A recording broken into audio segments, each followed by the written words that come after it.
come on in, pull up a chair, take a load off, because today I will be taking a first look and paging through Eberron Rising from the Last War from Wizards of the Coast. It's for Dungeons and Dragons. Yes, I know there are a lot of people out there who are eagerly anticipating this new supplement and a return to this setting. So, without further ado, we'll jump in and start taking a peek right after this.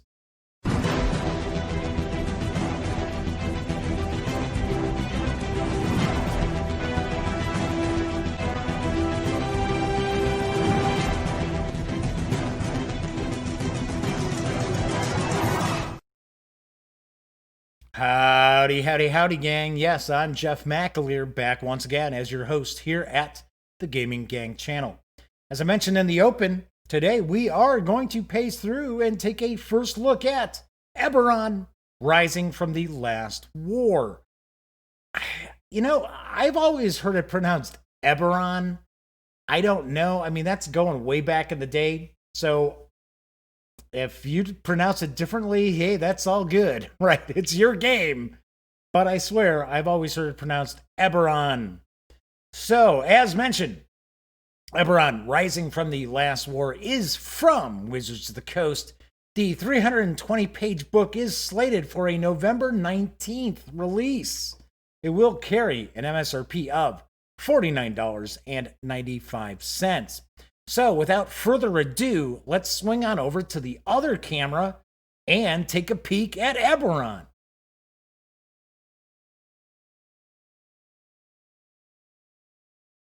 Here we've got Eberron Rising from the Last War. Explore the lands of Eberron in this campaign sourcebook for the world's greatest role-playing game. It says, banish the shadows of war. Whether aboard an airship or a train car, embark on thrilling adventures shrouded in intrigue. Discover secrets buried by years of devastating war in which magic-fueled weapons threatened an entire continent. In the post-war world, magic pervades everyday life, and people of all sorts flock to Sharn, a city of wonders where skyscrapers pierce the clouds. Will you find your fortune on mean city streets or scouring haunted battlefields? Will you throw in your lot with the mighty dragon-marked houses? Will you seek truth as a newspaper reporter, a university researcher, or a government spy? Or will you forge a destiny that defies the scars of war? Of course, in able to utilize this, you do need the player's handbook, the Dungeon Master's Guide, as well as the Monster Manual. So I know, as I had mentioned previously, a lot of people are very, very eager to check this out. This is really for 5th edition. It is the first old D&D setting, or I should say a D&D setting that was featured in previous editions, which is now getting ported over to 5e. So I know we've got the Ravnica guide, but that was Magic the Gathering. That was not necessarily really a Dungeons and Dragons setting. So this is something that a lot of people are really pumped about. So I'll be the first to point out, I don't know very much about Eberron. Never have. As when I go through the D&D reviews and first looks, I always talk about how, of course, I played Advanced Dungeons and Dragons, a little bit of 2nd edition, but by then we had kind of segued over to Call of Cthulhu, which is what I ran, and then I had other friends running a little bit of RuneQuest, a little bit of Star Trek, the old Star Trek role-playing game, and Stormbringer, things like that. So, life in Khorvaire, talking about the languages, pulp adventure. From my understanding, this is kind of a steampunkish with magic. I guess maybe I shouldn't say steampunk, maybe magic punk. So we have a magical world. But we also have technology as well. Far more advanced technology than what you'll find in, say, the Forgotten Realms. So we've got the Draconic Prophecy. So we've got character creation. So we do have some new cultures that you can utilize. There's a new class, the Artificer, which is being brought to the fore. So we have Dragonborn, we've got Dwarves. We just see Changeling. Yep, Changelings right there. So we've got different elves, gnomes, goblinoids, half-elves, halflings, humans, different kinds of humans, different cultures. We've got orcs and half-orcs, tieflings, warforged, and then the Dragonmarks. So I believe there are different Dragonmarks, and these are kind of houses. I believe they could be patrons for the characters as well. But these Dragonmarks will give a specific power to the characters. Kind of get a kick out of how we've got the font is almost a little bit like a sort of a 1920s font. So mark of handling, mark of healing, mark of making, mark of hospitality, passage and scribing, sentinel and shadow, storm and warding. And then we have new backgrounds for your characters as well. I would take a guess we probably got quite a few backgrounds. No, maybe not. I guess not. So, yeah, that's kind of weird. I thought we'd add more backgrounds. Here's the new class, the Artificer, who creates magic-fused items. As far as I understand, they're kind of a tinkerer. Caught a bit of information about the Artificers and different styles, different subclasses. We got some, looks like we've got some example items here. Here we go. Here we've got the patrons. Maybe I was wrong. I guess maybe it's not the Dragonmarks. But I did understand that we were going to see a section about patrons, which actually provides another role-playing element for your characters. It makes a good way to pull the characters together. So, talking about different patron groups. So we get little newspaper articles here. Kind of tell us a little more, or at least it looks like, you know, newspaper headlines. Pauper Prince plots bandit barony. Sweet. So as far as my understanding too, Ebberon is kind of a land that's been torn apart by war for generations. And now the most recent war has ended. That's why it's Rising from the Last War is kind of the subtitle of this book. So we've got a Gazetteer for Khorvaire, talking about the different nations of the world. Nice map. That's a cool looking map. These appear to be kind of like story, nuggets. Kind of maybe ideas for game masters as well to roll out there. So I understand that there's technology, like there's airships and there are like lightning trains. So I'm going to take a guess they're probably powered by lightning. So we're still looking at the various different areas of Khorvaire. I like the artwork throughout the book. Pretty cool.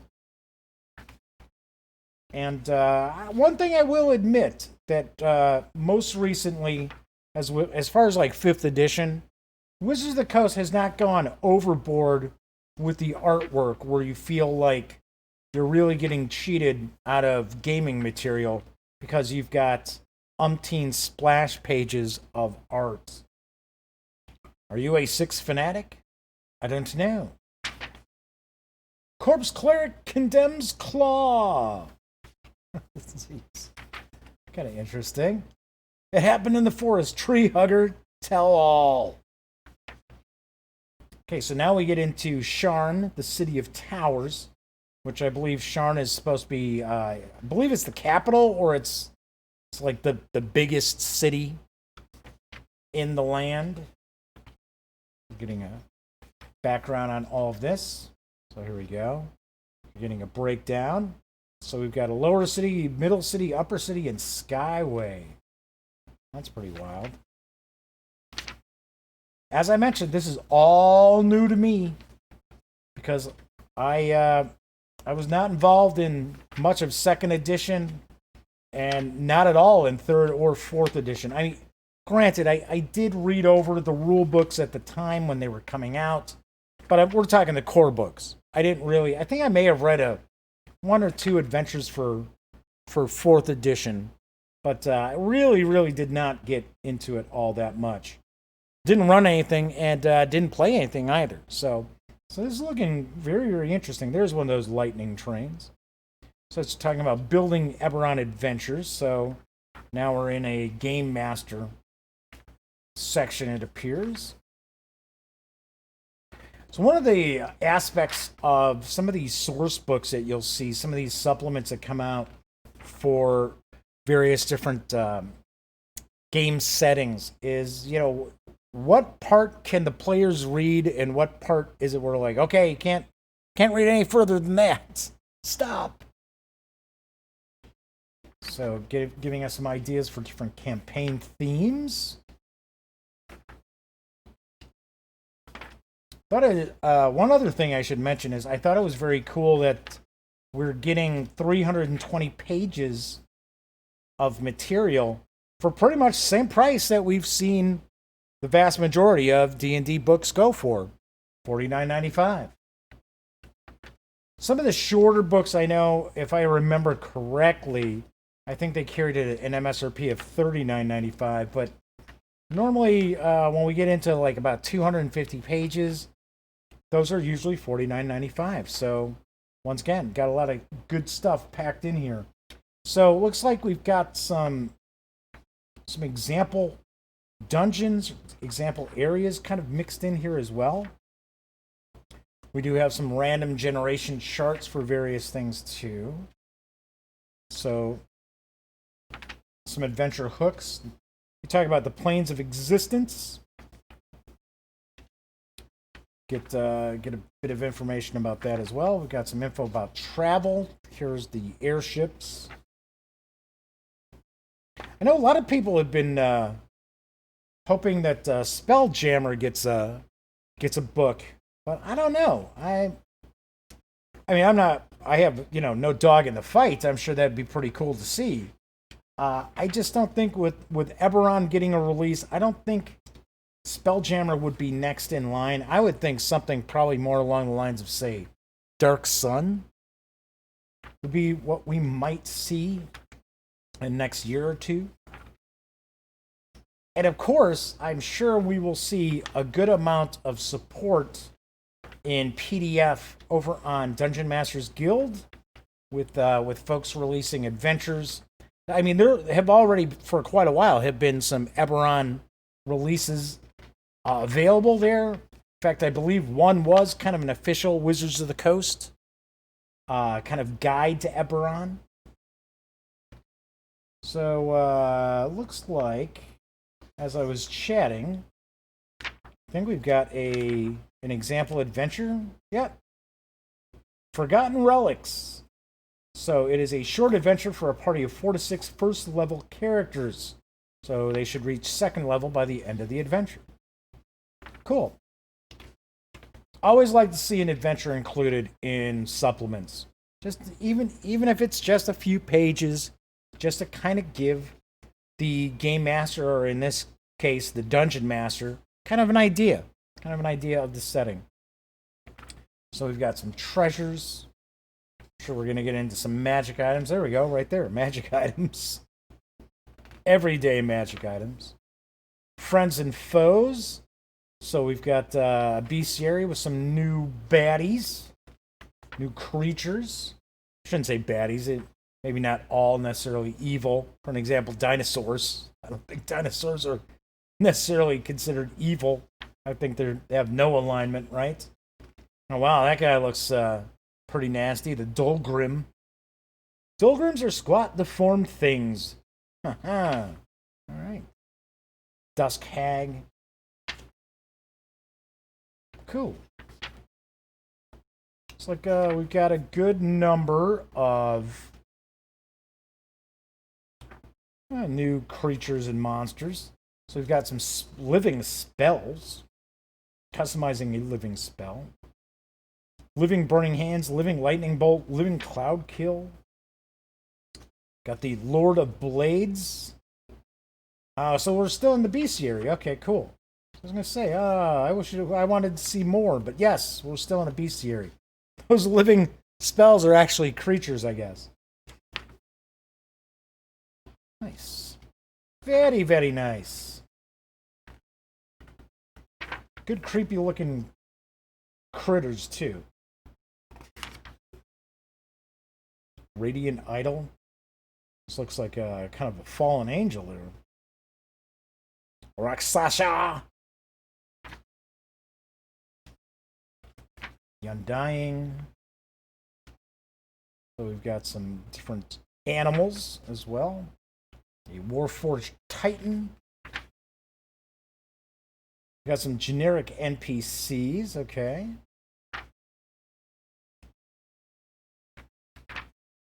And then we finish up with a map.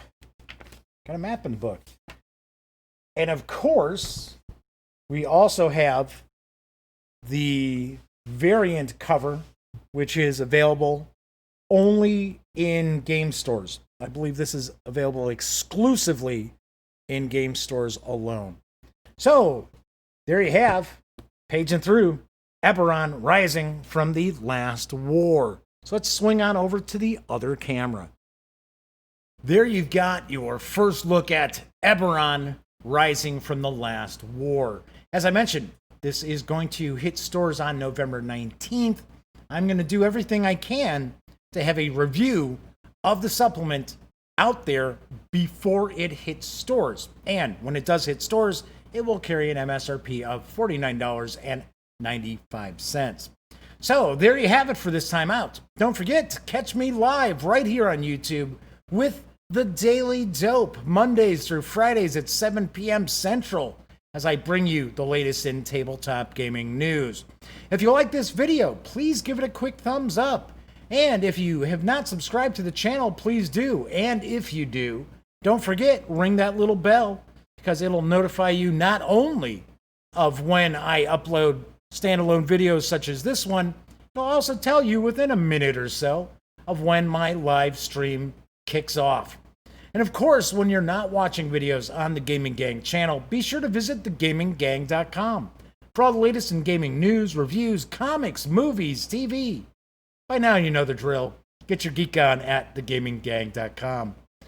Once again, I'm Jeff McAleer, and of course, until next time, happy trails.